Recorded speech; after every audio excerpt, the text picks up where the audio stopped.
In Assemble we can create our own views to look exactly how we want them to.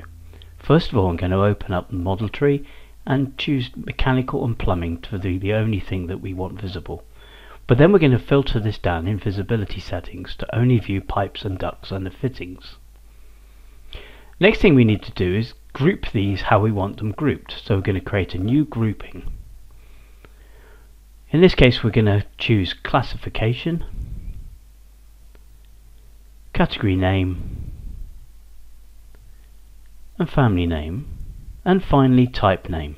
And this will group these in this order. So now we can see the classification names,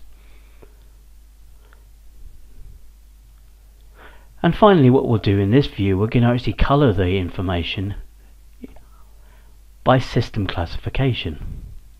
We can change the colours if needed, but it automatically gives us these colours. And finally we're going to save this view so we can get back to it at a later date.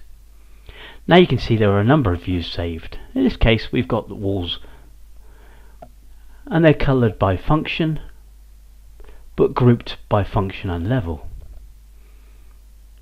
This structural view, we're only looking at steel, and it's grouped again by the actual steel name. And finally our view that we created a second ago.